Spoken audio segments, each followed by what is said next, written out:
प्रार्थना करते हुए जय गुरुदेव।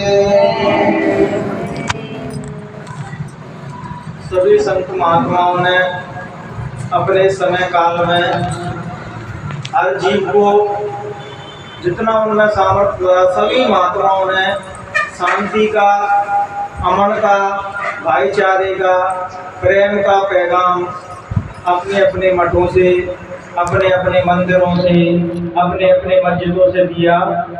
लेकिन हम सभी लोग इतने नालायक कि हम धर्म की वास्तविकता को समझ ही नहीं पाए कि धार्मिक वास्तव हमारा क्या कहता है। धर्म, कोई भी धर्म हमें हिंसा नहीं सिखाता, कोई भी धर्म हमको मार काट लड़ना झगड़ा नहीं सिखाता।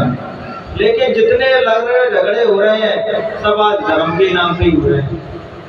परमात्मा को भी उन्हें ऐसा बना दिया है संसारी जीव को, जब चाहे जैसे चाहे वैसे आदमी उसका इन्वॉल्व कर देता है। और भगवान तो सभी चीजों से न्यारा है, वो किसी चीजों में बंधा हुआ नहीं है। बहनों भाइयों, जो उसे सच्चे हृदय से याद करता है भगवान उसके हृदय में वास करते हैं। तभी तो कि निर्मल जन तो मोह पावा, मोह छिद्र चल कपट न पावा। कहते हैं कि कपटी और लालची और धूर्त आदमी मुझे कभी नहीं पा सकता है। मुझे तो वो ही पा सकता है जो छोटे बच्चे की तरह निर्मल हो चुका है। ईसा मसीह भी कहते थे कि मेरे प्रभु के धाम में वो ही जा सकता है जो छोटे बच्चे की तरह बोध हो चुका है। हमें सबसे ज्यादा अपनी बुद्धि का ही तो अभिमान है। अभिमान तो बहनों भाइयों आज मैं देखता हूँ हर चीज का, हर व्यक्ति को अभिमान है। समस्या कर रहा है, समस्या का अभिमान, ज्यादा पैसा आ गया पैसे का अभिमान, ज्यादा सुंदर है उसको उसका अभिमान, हर चीज का अभिमान है। तो संत महात्मा कहते हैं किसी भी चीज का अभिमान नहीं करना चाहिए। कहते हैं कहाँ कब मन मचल जाए, कहाँ कब मन मचल जाए, बेचारों का भरोसा क्या, कहाँ कब मन मचल जाए, बेचारों का भरोसा क्या। जब हम अपने मुख से अपनी बड़ाई करने लगते हैं, मान बड़ाई करने लगते हैं, ज्यादा दिनों तो बहनों भाइयों को चीज अपने पास ठहर नहीं पाती है। जब हम कोई भी चीज को सरा सरा के ठंडक ठंडक से खाएंगे तो उस चीज को हम बचा पाएंगे। गरम गरम फौरा मुंह में लगा दो तो जीभ जल जाएगी नहीं यार भाइयों। ऐसे ही कोई भी काम करो तो किसी को पता नहीं क्या कर रहे हो। बुरा काम करते हो तो ढोला पीटते हो, बुरा काम करोगे कमरे के अंदर छुपे करोगे, और अच्छा काम करोगे ढोला पीटोगे। मैं मंदिर जाता हूँ, मैं गुरु महाराज के सत्संग में जाता हूँ, उसको सहजता से सरलता से बचाना सीखो। गुरु महाराज कहते हैं कि बच्चा दया और मालिक के यहाँ से रोज हो रही है, लेकिन तुम्हारे सब के पात्र ही गंदे हैं, उसमें दया ठहरी नहीं पाती है।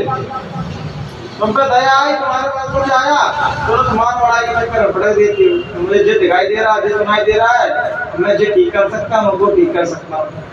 इन्हीं चीजों में तुम गिर जाते हैं। कहते नहीं कि बंदर को देसी की गवाह को बचा नहीं पाता है। ऐसे ही आदि जीव की आदत है, जो परमात्मा की प्रभु की कृपा होती है तो उसको उड़ील देता है। इसलिए सहज और सरलता से बड़ा कोई गुण नहीं है। जो सहज और सरल है समझना ये महापुरुष के लक्षण है। गोस्वामी जी कहते थे कि नीच नीच सब तर गए, संत चरण लवलीन, और जाति के अभिमान में डूबे बहुत कुलीन। हमें जात का, पात का, पैसे रुपये का, हर चीज का तो अभिमान है। भगवान और हमेशा ये बात याद रखना, जिस चीज को तुम्हें अभिमान होगा, जिस चीज का तुम्हें अहंकार होगा, परमात्मा तुम्हारे सामने आएगा। जैसे अपन जात पात की घटना तो छोटी जात तुम्हारे सामने किसी को अपराध तो गरीब के घृणा होगी, परमात्मा भी अपने रूप उसी रूप में तुम्हारे सामने आएगा। इसलिए तो महात्मा कहते हैं किसी से भी घृणा नहीं करना चाहिए, सबसे प्रेम व्यवहार रखना चाहिए। पता नहीं कल किस सामने कब आखिरी सांस हो, कब मर जाए। तो बताओ प्यार से बोलने में किसी से क्या जा रहा है, वाणी से अच्छे से बोलने में तो पैसे खर्च होते हैं तुम्हारे। लेकिन हम किसी से अच्छी बात नहीं कर पाते। आज का माहौल तो ये है, हम बात भी उसी से करेंगे जिससे हमारा जो स्वार्थ सिद्ध हो रहा हो, जिससे हमारा जो काम निकल रहा हो, उससे तो हम बात करना पसंद करेंगे। जिससे कोई काम नहीं निकल सकता है, जो हमारे कोई काम का नहीं है, उससे हम बात करना ही पसंद नहीं करते। कलियुग की रीति है, कहते स्वार्थ लाग कर सत्कृति। यहाँ बहनों भाइयों गैर स्वार्थ में कुछ नहीं हो रहा, सारे रिश्ते स्वार्थ पे टिके हैं। स्वार्थ खत्म, रिश्ते भी खत्म।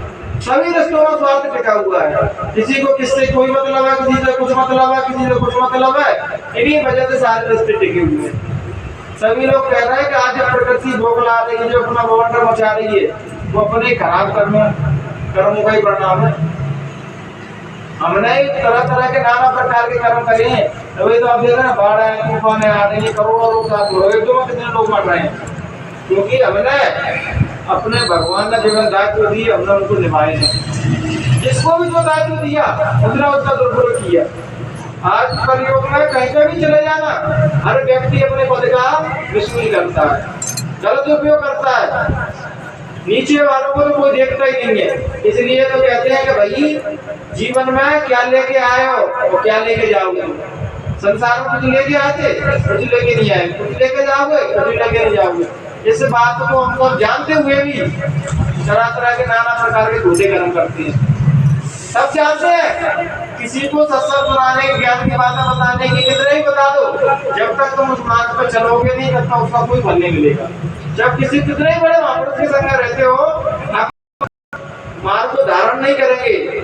धर्म वही है जिसको धारण किया जाए, और केवल चिल्ला रहे हो, वो ना उधर रहे हो, इसको कह रहे हो, तो ये धर्म नहीं है। आज तुम देख लो, धर्म के नाम पर लोग क्या कर रहे हैं। धर्म के नाम पर क्या धर्म कहता है किसी को मारना पीटने की, किसी को सताने की कोई भी धर्म कहता है, चाहे वो हिंदुओं का धर्म हो या मुसलमानों का धर्म हो।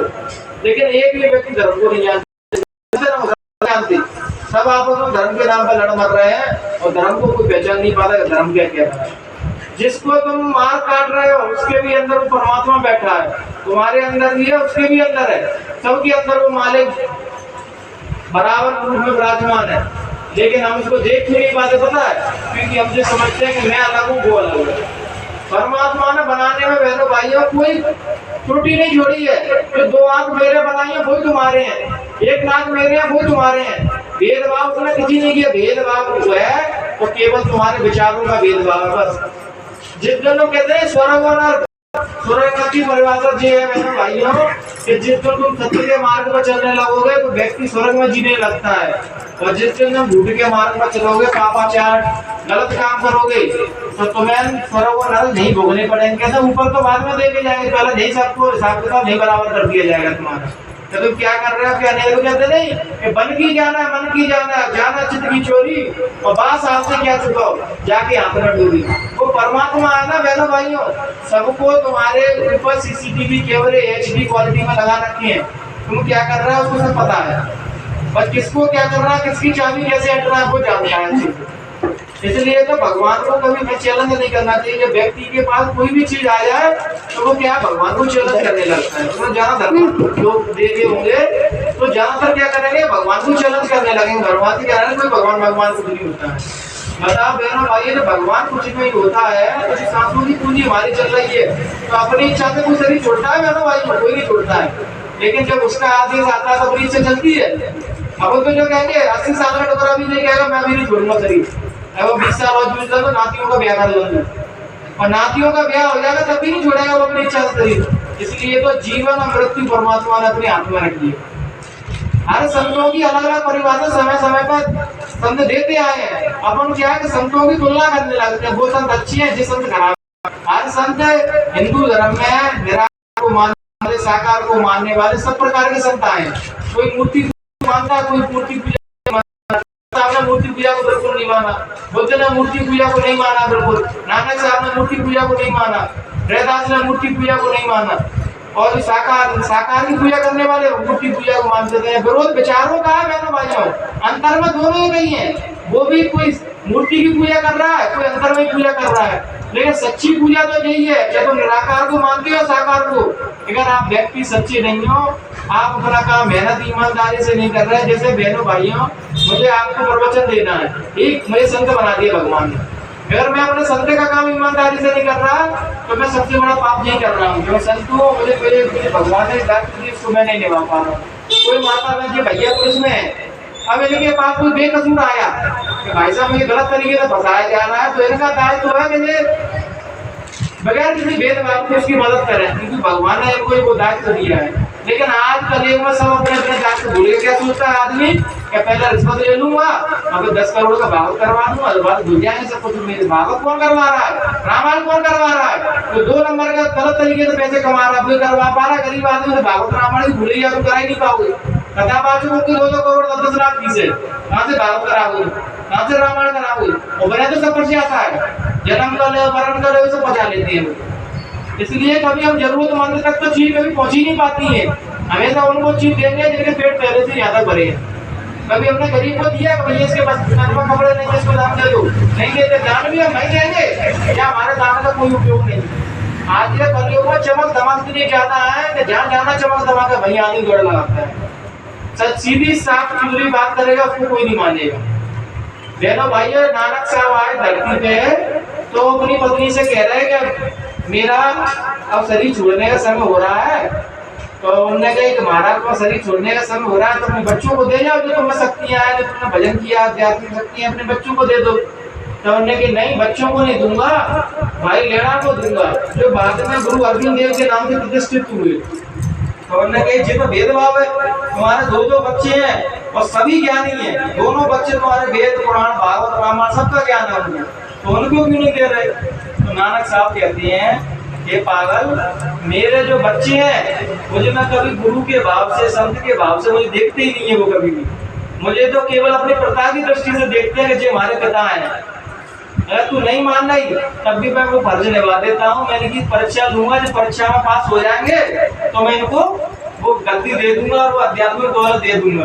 तो नहीं ठीक है, बच्चे हैं तो परीक्षा में तो पास हो जाएंगे। तो नानक साहब एक बार जा रहे थे रास्ते में सत्संग करने के लिए, तो नानक साहब ने अपना लोटा कीचड़ में फेंक दिया। तो भाई बड़े बच्चे तक ये मेरा लोटा कीचड़ में फेंक दिया, उठा दो इसको। तो मैं कह रहे पिताजी क्या लोटे मोटे को उठाना है, आगे चल के मैं तुम्हारे लिए दूसरा लोटा ले दूंगा। लोटे तो कहीं वगैरह पिताजी मैं वाले दिन महंगे कपड़े पहन के आया हूँ, जब कीचड़ में धसूंगा मेरे कपड़े खराब हो जाएंगे। जब गुरु अर्जुन देव को पता पड़ा, भैया को पता पड़ा गुरुदेव का लोटा गिर पड़ा है, तो तुरंत दौड़ लाल कीचड़ में गिर पड़ेगी और पूरे कपड़े बिगड़ेगा। गुरुदेव को लोटा धो के दे दिया। तो गुरुदेव ने कहा पहली परीक्षा में पास हुआ। एक बार जब ठंडों का समय था, रात के 12 बज रहे थे, तो नानक साहब अपने दोनों बच्चों के पास गए, लेकिन कुर्ता गंदा हो रहा है, करना है तो इसको नदी पे जाके धुला। बड़े बच्चे से कहीं ठंड ऐसी पड़ रही है तो कहा कुर्ता मुर्ता ऐसे कर रहा है, कल मैं सुबह जाऊंगा बाजार से नया। महत्वपूर्ण बात कुर्ते की नहीं है मेरे भाइयों, ना उस लोटे की है महत्वपूर्ण बात। महत्वपूर्ण बात यह है कि जो गुरु आदेश दे रहा है उसका पालन कर रहे हैं या नहीं। हमसे बहुत से लोग मिलते हैं और कहते हैं बाबा जी तुमसे मिले तो हमारे जीवन में कोई भला तो हुआ नहीं। तो भैया मुझसे मिलने से भला नहीं होगा तुम्हारा, जो हम बता रहे हैं उसको करोगे तो भला होगा तुम्हारा। जब मैं कह रहा हूँ छोटे कर्म मत करो, तुम बराबर छोटे कर्म करते जा रहे हो, फिर मुझसे उम्मीद है भाई मैं तुमसे भैया बाबा जी मैं तुमसे मिला। और कई लोग हमसे मिलते हैं भैया तुमसे मिला तब भी हमारे लिए काम नहीं हो रहे। मैंने भैया काम तब होंगे जो तुम जो गलत आदत है गलत विचार उनको छोड़ोगे तब होंगे। जब 12 बजे दोनों बच्चों से दोनों बच्चे नहीं गए, तब गुरु अर्जुन देव को पता चला और रात के 12 बजे खंडों में गए, कुर्ता धोया, भाई सुनाने डाला और भाई भजन में बैठे तो उनको अंदर में सब दिखाई सुनाई देने लगा। तब उन्होंने कहा भगवान देख ले अब किसको देना चाहिए और किसको नहीं देना चाहिए, जो योग्य है उसी को तो देंगे। मैं कितनी भी कोशिश करूं या कोई भी गुरु कोशिश करे कि मैं अपने परिवार वालों को निश्चित दे जाऊंगा, लेकिन नहीं लेगा कोई निश्चित, लेगा वो जिसका अधिकारी होगा। अब जहाँ भी संतों के आसपास जितने भी लोग रहते हैं वो कभी उनको पहचान नहीं सकते। गुरु महाराज कहते नहीं कि जो मेरे आसपास रह रहे हैं उनको कभी तुम महात्मा ना समझना। महात्मा जो भजन कर रहा है वो दूर बैठ के भजन कर रहा है, गुरु के पास में रहकर तो कभी भजन ये परमात्मा के पास कैसे हो सकते हैं? ये तो हंस भी रहे हैं, रो रहे हैं, मजाक कर रहे हैं, खाना भी खा रहे हैं, खांसी भी उठ रही है, इनको बैठक भी जा रहा है, बाथरूम में जा रहे हैं। क्योंकि जब भी कोई शक्ति धरती पे आई है तो आई तो बहनों भाई शरीर में ही है, मनुष्य शरीर में ही आई है। राम और कृष्ण या देवी देवता जितने भी धरती पे है हनुमान वगैरह तो क्या अलग दूसरे जामे में है, इंसानी जामे में ही तो थे वो। लेकिन समय पे कोई शक्तियों को पहचान नहीं पाता है कि वो चले जाते हैं मंदिरों में मस्जिदों में मुंह पटकते हैं, वहाँ कुछ नहीं है, वहाँ केवल तुम्हारी ही आस्था है, जो अपनी मर्जी से तुम जैसी पूजा करना चाहो वैसी कर सकती हो। जैसे आप देवी देवताओं पे जाते हो तो अपनी मर्जी से तुम्हें जैसी पूजा करनी है वैसी तुम कर आते हो। देवी देवता कहते हैं ऐसी नहीं करनी, टोकते हैं मेरा भाई, नहीं टोकते। हम अपनी इच्छा से जैसी चाहे वैसी पूजा करे आए, चाहे वो बकरा मांगा रहा हो, टोक रहा खाना माता जी खाना तो अब तुम जा छोड़ दिया आराम से खा ले। अगर सच्ची माता नहीं उनको चाहिए अपने मान लेंगे, क्योंकि खाना अपन देवी देवता ने खाना जहाँ भी तो चढ़ाने आते हैं और कहते हैं माता मांगती है, तो सपने में कह रही है ठंडा के लिए चढ़ाया ना भैया। वो तो सपने में आता को माता ना करना को देवता भैया, मैं तो बहुत भजन करता हूँ, वो तो देवी देवता जो कहता है भाई मारा है मैं तो विलोचन है, मेरे सारे ना मान रहे तेरा खाने में जाती हूँ हमारा नाम ले हमें खाने।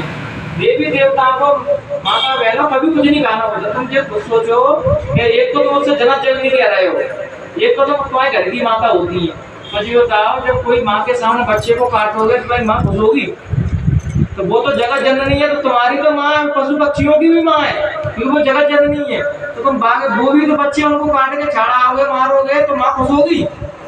उन्होंने माता ने जब धर्म की स्थापना करनी थी, जब पापाचारी बढ़ गई तब राक्षसों को मारने के लिए उन्होंने हथियार उठाए थे, उनको बंद करने के लिए। साधु संतों की रक्षा कौन करता? भले आदमियों की रक्षा कौन करता? इसलिए जितने भी देवी देवता अवतारी शक्तियां हैं उन्होंने धर्म के लिए लड़ाई लड़ी थी, और हम अपने स्वार्थ के लिए लड़ते हैं, भगवान का नाम ले देते हैं। तो भगवान कह रहे हैं ऐसे भैया उन्हें मानवता के लिए क्या क्या नहीं किया। कृष्ण भगवान ने कितने समझा बोलो, गौरव पांडव मान गए, एक भी नहीं माने थे। जब सारे रास्ते उनके बंद हो गए तब महापुरुषों को हथियार उठाना पड़ता है। उन्होंने कहा भैया इनको 5 गांव तक कह दी, 5 गांव दे दो पांडवों को, तब भी नहीं दे रहे थे कि हमें इनको दुर्योधन ने कह दी कि सूच की नोक के बराबर इनको कुछ नहीं देंगे। तब उन्होंने कुछ नहीं दोगे बेटा, तुम्हें खूब समझा लिया। तो कहते हैं जब सीधी उंगली से घी नहीं निकलता, फिर महापुरुष कहते हैं ऐसे नहीं मानना तो ऐसे आ जाओ। 56 करोड़ यदुवंशी मर गए भाई तुम, क्या हुआ? जब भोगने वाले ही नहीं बचे, जिस प्रॉपर्टी के लिए मर रहे थे वो प्रॉपर्टी वहीं की वहीं डरी है, और जो भोगने वाले थे वो सब मर गए। ऐसे तो हमें जो मकान है एक ही नहीं खड़ा हो जाएगा, मकान एक ही नहीं रहेगा, और हम इस मकान से विदा हो जाएंगे एक ना। लेकिन हम कभी चीजों को ऐसे नहीं देखते, हमारा अच्छा मकान बन गया तो सामने कुर्सीदार के ऐसे अहंकार के मारे बैठेंगे, मतलब तेरे पास मकान है वो तो झोपड़ी में रह रहे हैं। इसलिए सबको व्यवहार से भगवान की मदद कोई नहीं कर सकता, लेकिन हम एक दूसरे की तो मदद करें। हम मंदिरों में तो करोड़ों रुपए हाथ चढ़ाया है, मंदिर की बात तो भिखारी बैठा होगा, वो कहेगा भैया जो उधर चढ़ाया वो आधा मुझे भी चढ़ा दो, तो हम लात मारेंगे तो भगवान के लिए भोगा भला वो भगवान ही बैठे हो बाहर, क्योंकि तुम भगवान को पत्थरों में देख रहे हो, वो साक्षात तुम्हारे ऊपर सामने आके बैठ गई, तो पहचानो कैसे तुम्हारी भक्ति है भजन उसलिए बनता तुम्हारे सामने आ जाएगा, कभी नहीं पहचान पाओगे तुम। यदि पूजा कर रहे हो तो कभी ये तुमने ख्याल किया कि मैं भी भगवान को ऐसे बात करूं जैसे मैं तुमसे कर रहा हूं, तुम मुझसे कर रहे हो। देवी देवों में अगरबत्ती लगाती हो, दिया रखती हो, तो ये तो कल्पना किया करो कि बदले में देवी देवता से मिली भी लूं, जैसे ऐसे बात करूं जैसे मैं तुमसे कर रहा हूं तुम मुझसे कर रहे हो। वो ऐसे ही बात करते हैं। जब तुम भजन करोगे सारी इंद्रियों को रोक के बैठोगे, यहाँ से परमात्मा का द्वार गाया, ब्रह्मा विष्णु महादेव काली भवानी सबके दर्शन तुम अंतर में करो, बाहर नहीं है मेरा भाई। बाहर तो वेद व्यास जी ने इसलिए बना दिया था क्योंकि आज मंदिर और मस्जिद नहीं होते तो तुम धर्म के बारे में कुछ नहीं जानना होती। माँ घंटे घंटे बजती हैं, कुरान की वो पढ़ते हैं, कलमा वगैरह पढ़ते हैं, उसी वजह से तुम जागरूक होते हैं भैया परमात्मा नाम की भी कुछ चीज है, तभी तुम जागरूक होते हैं। अगर मंदिर मस्जिद नहीं होते तो भगवान भूले गया, कौन से भगवान कहाँ के भगवान, वो इसलिए बनाए। हम मंदिर मस्जिद जहाँ बहनों भाई तो एक नियम बनाइए, आप भले अगरबत्ती मत लगाइए, दिया मत रखिए। आप किसी भी मंदिर में जाए तो आरती पांती मार के आंख बंद करके 5 मिनट वहाँ बैठ गए आप, तो सबसे बड़ी पूजा है तुम्हारी। जिसको तुम बाहर देख रहे हो उसको अंदर में देखना चालू कर दो, वही सच्ची पूजा है। पूजा तो क्या माँ करे अगरबत्ती, और जिसको जो काम दिया प्रभु चल का बाट बयार उल्टे सीधे काम करना है। सोचता है शनिवार को हनुमान जी देख रहे हैं, बाकी बात हनुमान जी नहीं देख रहे। सभी लोगों का एक ही तर्क होता है, मैं तो हनुमान जी को मानते हैं आपने, बहुत बढ़िया बात है। हम ये कभी नहीं कहते कि तुम भाई बाबा जबरदेव जबरदस्ती मानो, तुम जिसको मानना है कम से कम उनके विचारों को तो मानो। हनुमान जी तो बाबा जबरदेव तो ज्यादा खतरनाक है, पक्के ब्रह्मचारी और पक्के शाकाहारी। बनपा तो पक्के शाकाहारी, वो तो प्याज लहसुन भी नहीं खाते हनुमान जी, जहाँ प्याज लहसुन की तुमको छूट है, हनुमान जी तो प्याज लहसुन भी नहीं खाते। इसलिए देवी देवताओं के बारे में कहना बहुत आसान है, उनके विचारों को मानना ये बड़ा आसान है। कठिन है कि राम को तो सब कहते हैं जय श्री राम जय हनुमान, और उनके विचारों को कोई नहीं मानता है। तो राम जी भी कहीं होंगे तो कहते होंगे भैया इनको क्या पढ़ाया था और क्या कर रहे हैं। आज देखा न्यूज चैनलों के माध्यम से आपने कामर वाले जाके गाड़ी छोड़ रहे हैं, जय मार रहे हैं, बात पीट रहे हैं, और बढ़िया सभी लोग सरकार उनको बाबाई दे रही है। देखो धर्म के नाम पे क्या करते हैं। क्या शंकर जी कहते हैं तुम किसी को मारो, सबके अंदर बैठे हैं शंकर जी तो, लेकिन हम एक दूसरे की रिस्पेक्ट ही नहीं करते, एक दूसरे के अंदर भगवान को देख ही नहीं रहे। गुरु महाराज कहते हैं आगे चल के धर्म के नाम पे इतनी लड़ाई होगी, अरबों लोग धर्म के नाम पे मरेंगे कि मेरा धर्म बड़ा तेरा धर्म छोटा। हालांकि धर्म सब बराबर है, कोई किताबें नहीं कह रही उनके सीधे काम करो, लेकिन हमारी बुद्धि की अपा चाहिए कि भैया कुछ ना कुछ तो चाहिए ना खुरापात करने के लिए। कोई संत तुमसे डायरेक्ट भी कह सकता है कि भैया मेरी साथ तेरे सारे काम बन जाएंगे, लेकिन तुम मानोगे नहीं, बना जानते हैं तुम्हारी बुद्धि खुरापात को। इसलिए तो कहते भाई जिसको मानते उसको मानो और सच्चाई के रास्ते पे चलो। गुरु महाराज चाहते हैं सबसे जो क्या देते हैं, बच्चा मेरी शरण में आ गया अब तेरे सारे काम भौतिक की भी बनेंगे और अध्यात्म में भी बनेंगे। लेकिन वो जानते थे डायरेक्ट इसको सीधा सीधा घी खिला दिया तो जब पटेगा नहीं तो कोई मार लगेगा। तभी तो कोई किसी महात्मा में हिम्मत नहीं थी, केवल कृष्ण भगवान ही थे जिन्होंने कह दिया कि अर्जुन मेरी शरण में आ जा, मेरी शरण में आने से तेरे सबरे पाप धुल जाएंगे। हनुमान चालीसा में भी लाइन आती है तो और देवता चित्त में धरे हनुमान से ही सर्व सुख करनी। जब वो एक चरण पकड़ लेते हैं तो हमारे सब काम फतेह हो जाते हैं। हमारे हिंदू धर्म की विडंबना पता क्या है, 33 करोड़ तो देवी देवता है, पूछते रहो रोज लगातार, पूरा जीवन ही खत्म हो जाएगा, तुम्हारा पूजा खत्म नहीं है पाई तुम्हारे। इसलिए सबरी धर्म ग्रंथों में कहा है गुरु ब्रह्मा गुरु विष्णु गुरु देवो महेश्वरा गुरु साक्षात परब्रह्म तस्मै श्री गुरुदेव नमः। सदगुरु में ही सबको समाया हुआ है। एक बार गुरु महाराज काफिले में जा रहे थे तो माता आई तो माता जी कह रहे हैं गुरु महाराज में पूजा करें फिर मैं तुमसे मिलती हूँ। तो ठीक है, गुरु महाराज 2 घंटे हो गए, बस 2 घंटे से पूजा खत्म हो गई माता जी की। तो गुरु महाराज कह रहे भैया बहुत टाइम लग गया, कैसी पूजा कर रही है अभी? 2 घंटे बाद आए तो फिर भैया वही पूजा क्या महाराज वही पूजा? किसकी पूजा करी गए? हनुमान जी की, शेरा वाले की, शंकर जी की, सबरे देवी देवता के बाद नाम लड़ा है। तो गुरु महाराज ने अपनी लुंगी खोली वाले सबरे देवी देवता में जा रहे, सबरे देवी देवता ले उन्हें पकड़ के उन्हें सब मैया सबने आंटी में आया। आप सोचो कि आंटी में सब देवी देवता है तो वो कहाँ होंगे? जो गुरु महाराज तुम्हें वो वाली बात बता रहे हैं PhD लेवल की, और तुम LKG में पढ़ रहे हैं सब अभी। तो सभी लोगों ने उनको नास्ते घोषित कर दिया, नास्ते यानी धर्म को नहीं मानते, भगवान को नहीं मानते। भगवान को वही मानते हैं जो चिल्ला जाना राम जय हनुमान जय श्री राम और सबको मार रहे हैं, वही भगवान को मानते हैं। जो शांति से प्रेम पूर्वक काम करते हैं वो तो भगवान को मानती नहीं। जो जितना ऊंचा मचाता है, तो जितना पागलपन कर रहा है, वो सबसे बड़ा धार्मिक आज दुनिया में। सरकार भी उसको प्रमोट करती है जो उल्टे सीधे काम कर रहा हो। कोई सच्चा आदमी होगा उनका तो इंदिरा गांधी ने भी विरोध किया था गुरु महाराज का। क्यों विरोध किया था पता है? क्योंकि उन्होंने नसबंदी का विरोध किया था उसके। तो भैया ये काम तो कंस ने नहीं किए, रावण ने नहीं किए, तो तू कर रही है। जबरदस्ती नसबंदी लोगों को पकड़ पकड़ करवा रही थी, तो गुरु महाराज ने इसका विरोध किया कि भैया जबरदस्ती कोई चीज नहीं कराते, तो उसको गुरु महाराज को जेल जाना पड़ा। जब भी कोई क्रांतिकारी महापुरुष धरती पे आया है जिसने तुम्हारे जो धर्म के नाम पर सीधे काम कर रहा है उसने छुड़वाया है, तुम्हारा सबसे बड़ा दुश्मन वही हो गया कि जी हमारा सबसे बड़ा दुश्मन। क्योंकि महात्मा चलते फिरते भगवान है वो, लेकिन हम नहीं मानते, हम तो मरे मराए में प्रसन्न है भाई, मरे मरा कुछ बोले वो नहीं, क्या कहते पूजा करे हुआ कुछ बोल रहा है। हनुमान छोटा लाके खड़े आया, कल मंदिर में आऊंगा मैं तुझे अपने जैसा दर्शन दूंगा। तो कोई मंदिर में नहीं जाएगा, कबाल उनका बोला हनुमान छोटा देंगे मंदिर, तो भैया मूर्ति है कुछ बोलेंगे नहीं, है पूजा करो। भगवान को मंदिर में जब लगा दे आगे टेम्पलेट के आप जिस भगवान के दर्शन करने जा रहे हो उसको तुम ऐसे दर्शन करोगे जैसे तुम मेरे कर रहे हो मैं तुम्हारे कर रहा हूँ, तो एक भी दर्शन के लिए जाएगा कि हमारे पोल खोला देंगे, हमारे बारे में बता देंगे पापी हो तुम ऐसी हो। हम तो भैया पूरी देर माया जो कुछ बोल नहीं, बस हमें सही रास्ता नहीं दिखा, बस जो सही रास्ता दिखाएगा वो दुश्मन है हमारा।